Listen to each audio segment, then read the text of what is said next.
Bonjour, je m'appelle Chris et aujourd'hui je vais faire l'essai de le Jeep Gladiator 2020. Disponible en 3 versions, ce Gladiator est vraiment un grand Wrangler.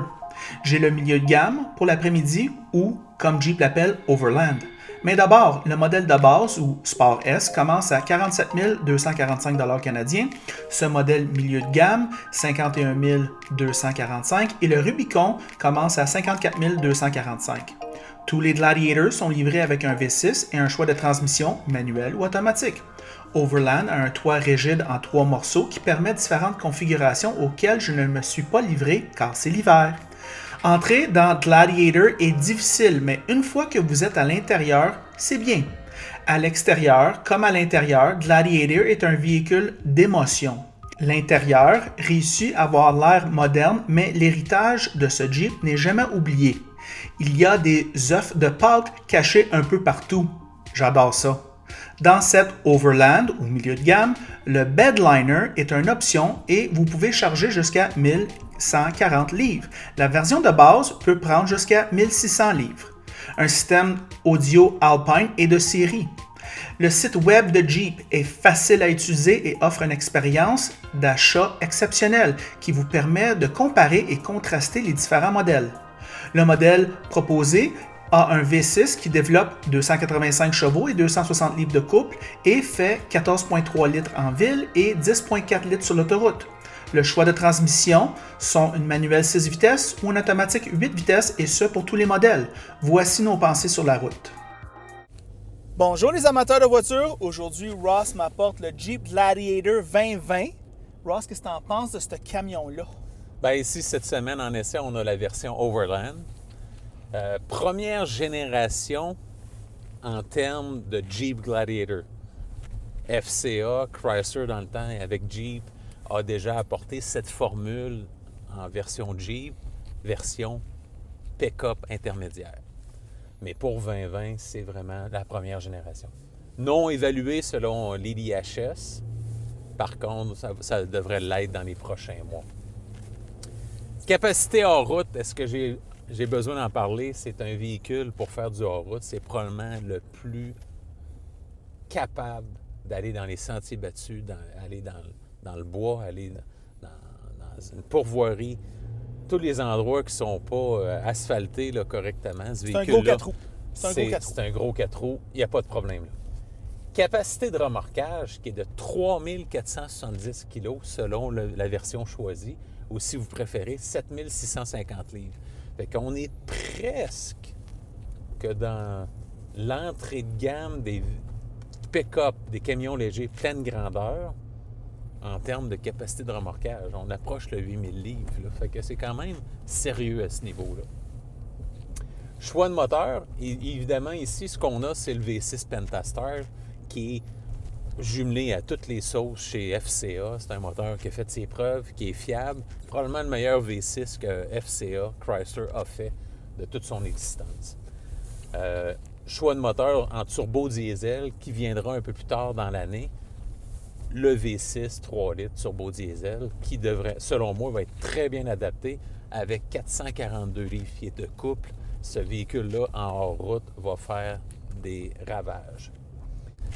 Particularité de ce véhicule-là, pardon, le toit modulable, tout est fait pour le rendre décapotable, ce qui fait que les journées d'été, ça sera très apprécié. Bon débattement de la suspension, c'est fait pour aller jouer dans leur route. Il n'y a pas de doute à ce niveau-là. Beaucoup de débattement. Système multimédia Uconnect, vous le savez, sur la chaîne, je suis un fan de ce système d'infodivertissement-là. Et Uconnect est merveilleux. La courbe d'apprentissage est très facile. Tout est intuitif. La caméra de recul est claire. Le format de l'écran, c'est pas trop gros, c'est pas trop petit, c'est parfait. En plus, l'aménagement du tableau de bord, même si on est dans un Jeep dont la planche de bord, en termes de look, n'a pas beaucoup changé depuis des années, bien, ils ont su moderniser, mettre ça au goût du jour, tout en gardant le style rustique du Jeep d'époque. C'est un bon point. Puis, ce que je trouve aussi, c'est que tout est au bout des doigts. OK? C'est quand même accessible là, pour le chauffeur tant du côté gauche que du côté droit, la climatisation, le système d'infodivertissement, les vitres électriques, tout est facile à manipuler. Android Auto et Apple CarPlay sont de série. Par contre, les bruits des pneumatiques, évidemment, on est chaussé pour faire du hors-route. On n'est pas dans un Lincoln Ross. Exactement. Fait que sur l'autoroute, le bruit des pneumatiques va se faire ressentir. Et le vent? Justement, c'était mon deuxième point. Prix élevé du modèle d'essai, on est dans les 55 000 $ facile. Puis ici, on a le modèle Overland qui est l'entre-deux.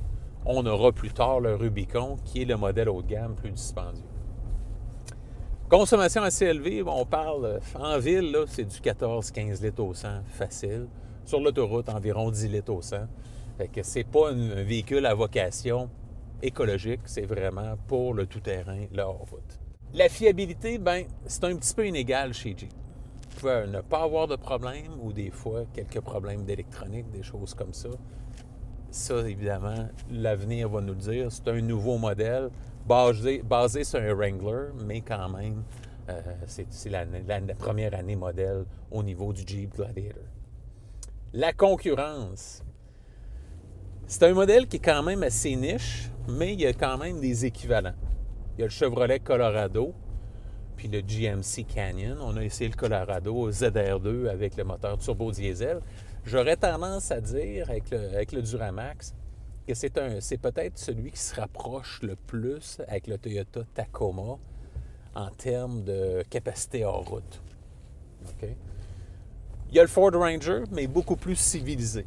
Okay? Quand même capable dans le hors-route, mais pas aussi drastique au niveau de la conduite hors route que le Jeep Gladiator. Le Honda Ridgeline, qui est probablement le plus civilisé de tout le groupe, qui est quand même capable en situation, un bon 4 roues motrices, mais c'est sûr que c'est une conduite qui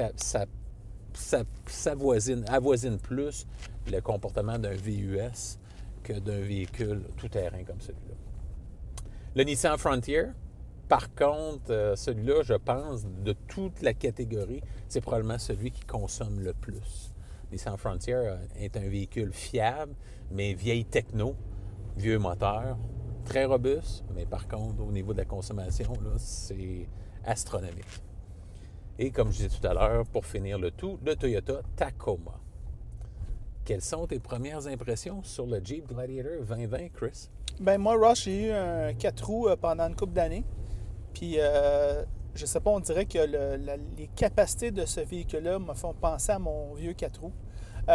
Je te dirais qu'on est assis très haut. On va juste décrire un peu l'expérience Jeep pour les gens qui n'ont jamais eu de Jeep. C'est quoi un peu avoir un Jeep? Mais moi, je dois te dire, l'expérience de conduite est différente de tout ce que tu as conduit à date.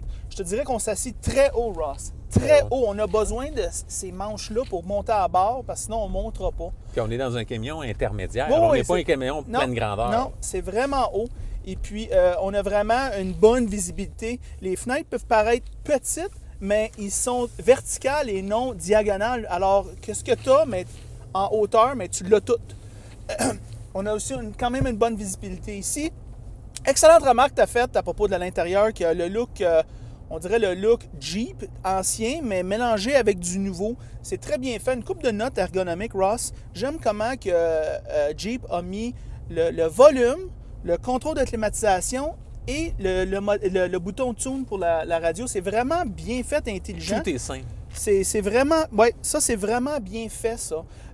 Autre remarque que tu as fait, que je vais amplifier, c'est comment que tout est accessible au conducteur. Si là, je suis en train de conduire, je suis bien assis, je suis bien reculé, puis je peux quand même... J'ai accès à tous les boutons ici. Je te dirais que l'effet que ça a aussi, c'est qu'on est très confiné ici. Moi, je me sens très confiné. Je suis en train d'arranger mon équipement audio, puis je me suis jamais senti quasiment autant pogné que ça. Je suis en train de pogner mes affaires, puis... je sais pas, c'est comme... je sais pas, moi je trouve que c'est un petit peu mal fait à ce niveau-là. C'est une critique, je sais qu'on n'est pas supposé critiquer les produits Jeep, mais anyway, c'est ma critique pour ça. Je pense que le véhicule est étroit, parce que dans les sentiers battus, bien des fois, c'est étroit. C'est vrai. Fait que l'habitacle à l'intérieur, on s'en ressent là-dessus. Oui. Moi je te dirais qu'on le sent qu'on est étroit de même, mais on est étroit aussi de même. Je sais pas. Autre chose, mais moi j'aime le fait que tout est modulable. On peut enlever une partie du toit, tout le toit, c'est vraiment hot ça. On a quand même un sentiment de qualité ici, au niveau de l'intérieur, qu'on ressent. Moi, j'aime le gros volant gainé de cuir. On met le chauffe-volant, ça chauffe instantanément. Même chose pour les bancs. D'ailleurs, je vais le baisser. Ça, c'est vraiment le fun pour nos hivers. Je te dirais que ce véhicule-là, est-ce qu'il est bon pour quelque chose comme Montréal? Mais Ross, absolument, avec nos routes de marde, on n'arrête pas de nous dire qu'on devrait acheter des plus petites voitures, mais on fait nos routes de basse qualité, ils brisent durant l'hiver. On n'arrête pas de nous dire, mais c'est à cause de nos conditions uniques du gel, mais quand on va dans toutes les autres provinces, c'est pas de même. Alors, c'est vraiment un problème de la ville de Montréal. C'est vraiment une ville de bizarre. Puis forcément, les gens, ben ils s'ajustent, hein? Ils achètent des plus gros véhicules avec des plus gros pneus qui s'adaptent aux plus gros trous dans la rue. C'est juste simple de même. Moi, on a conduit à la Chine, des routes vraiment défaites. Ben pas de problème avec ce Jeep, le Gladiator. Le débattement de la suspension s'est fait aller. Oui, oui, très bon.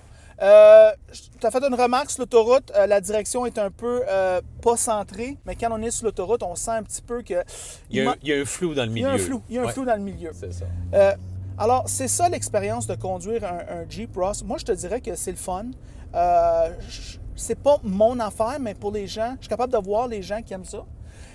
Et puis, vraiment, tu resteras prêt à nulle part, peu importe la tempête, peu importe ce qui se passe, mais toi, tu vas t'en sortir, puis les autres vont rester pris. Exact. Et c'est ça mes pensées, Ross, pour le Jeep Gladiator. Moi, je te dirais, Ross, je ne suis pas très à l'aise avec la fiabilité à long terme à FCA. Moi, je recommanderais ceci pour la location. Surtout. Je pense, vu que c'est la première année modèle. Mon Dieu, là. La première année modèle du Jeep Gladiator. Évidemment, la location, il n'y aurait pas de problème à ce niveau-là. Attendez les rabais, évidemment.